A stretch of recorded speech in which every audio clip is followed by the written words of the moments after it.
In this series of videos, I'll tell you all about my recent cruise in Alaska.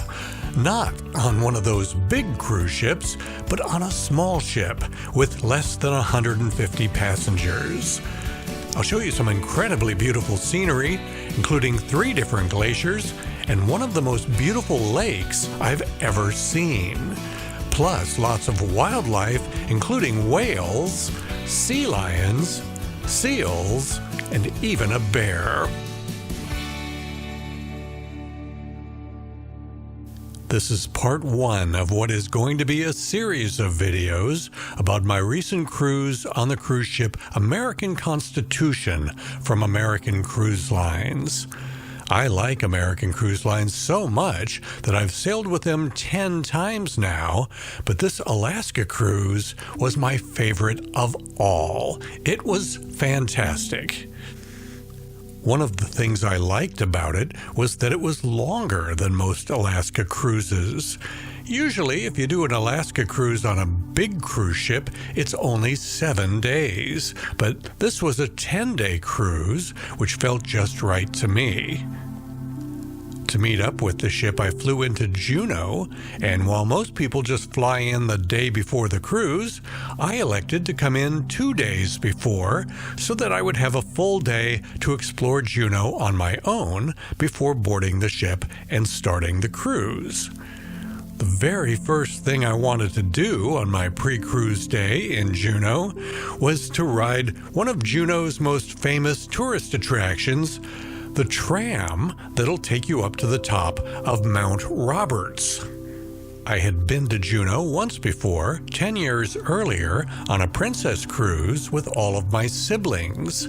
I didn't have time to ride the famous Mount Roberts tram then, and I've regretted that, so this time I was determined to make it up the mountain. It was an easy walk to the tram from the hotel that American Cruise Line's passengers stay at as part of the pre-cruise package. It's also great for people that come into Juneau on a big cruise ship. The boarding point for the tram is right next to where the big cruise ships dock. I had chosen to ride the tram early in the day, and that worked out great because at that point in the day there was only one big cruise ship in town, so the tram wasn't crowded with tourists at all. But later in the day, when there were 5 big cruise ships in town, there would be big lines for the tram. I'm sure you've noticed the weather, cloudy and raining. That's very normal for Alaska, even in the summer months, so pack accordingly. Up at the top of the mountain, things are very nicely set up to protect you from the rain. In fact, you could just stay totally indoors at the top of the mountain if you wanted to, and you'd still be able to enjoy the views. There's an indoor restaurant on top of the mountain. It also has some outdoor seating for sunny days. And there's a fairly large gift shop, too, with all sorts of good things you can take home to remember your time in Alaska. But I had come up here to the top of Mount Roberts to check out the views, and they were just as great as I suspected they would be. Yeah, sure, it would have been better on a sunny day, but I had come fully prepared with the appropriate rainwear, plus an umbrella, so the rain really wasn't a problem for me. The thing I really liked up at the top of Mount Roberts was that they had trails you could walk on through the forest, and those trails led to some even better places to take in the views.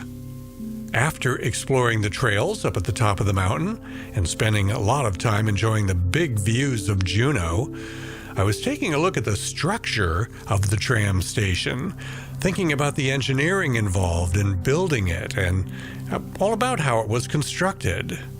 They had to use helicopters to get all the material and all the construction workers up on top of the mountain to build the tram. That would have been quite a task. On my ride down the mountain, I had the tram all to myself, just me and the tram attendant.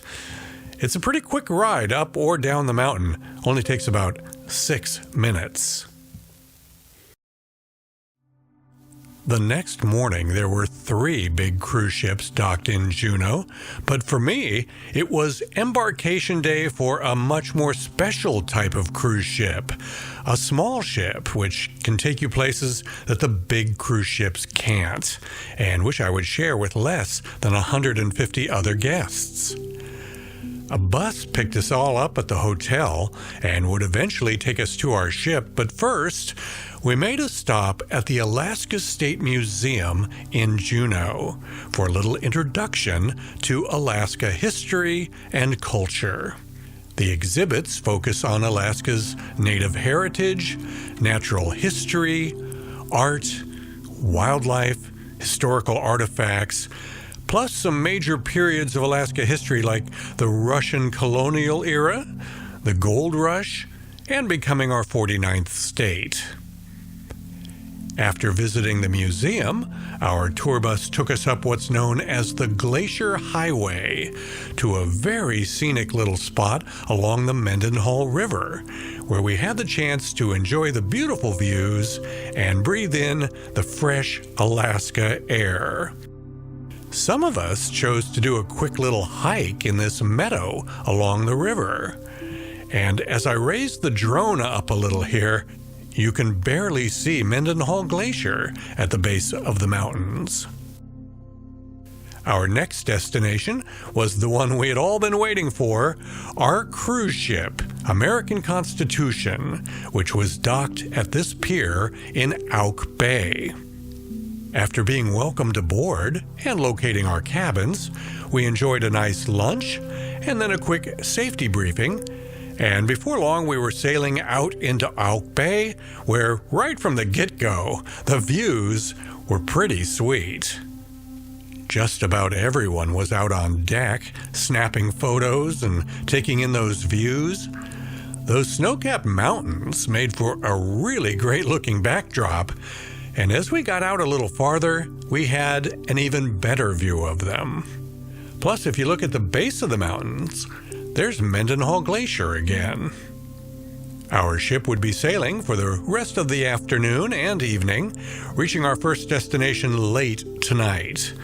In the meantime, there was a lot of beautiful scenery to be enjoyed, either from one of the ship's outdoor decks, or from one of the ship's lounges, if you wanted to stay inside, or from the privacy of your very own balcony.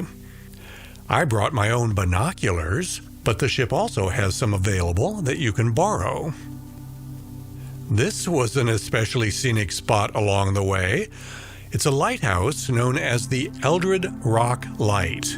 It's the oldest lighthouse in Alaska, the only survivor of a series of octagonal lighthouses that were built between 1902 and 1905.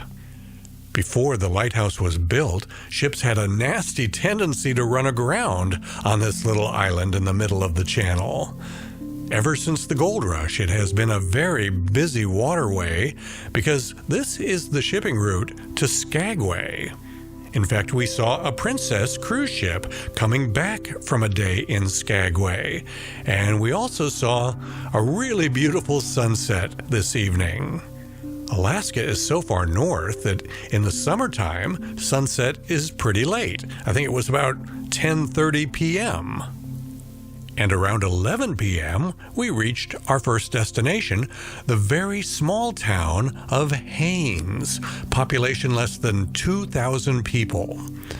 At the bottom of the screen, you can see the dock we'll be tying up to, but look at those mountains in the background. Wow!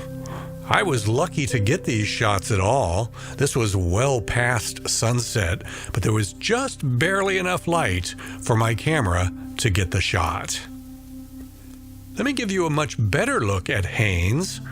I shot this the next morning with my drone, and while you're taking in these beautiful views of Haines, I want to give you a little pop quiz about doing an Alaska cruise with American Cruise Lines. What exactly do you get if you book a suite instead of a regular balcony cabin? What's the difference between the two ships that American Cruise Lines operates in Alaska? And is the pre-cruise hotel stay included in the cost of your cruise? Well, if you don't know the answers to those questions, you might want to book through a travel agent that really knows American Cruise Lines. Let me suggest that you use mine. She's really good. Caitlin Gallagher, not just an agent, but the owner of Ambrin Travel. Now, this is where I'm going to end part one of the story of my Alaska cruise, but there's a lot more to tell you about this 12-day Alaskan Explorer itinerary from American Cruise Lines. It's just too much for one video. So in the next episode, I'll tell you about the excursion I took in Haines to Chilkoot Lake, one of the most beautiful lakes I've ever seen. I also visit the American Bald Eagle Foundation, and then one of the big highlights of the whole trip, Glacier Bay. So look forward to all that and more in episode 2, to be released a week or maybe 2 after this one. And in later episodes, I'll visit Sitka, Petersburg, Dawes Glacier, and do a whole bunch of very scenic cruising through Alaska. Subscribe to my channel if you want YouTube to suggest those upcoming episodes to you. And if you want to be notified as soon as they come out, click the bell icon to turn notifications on. I'm Jim Zim. Thanks for watching.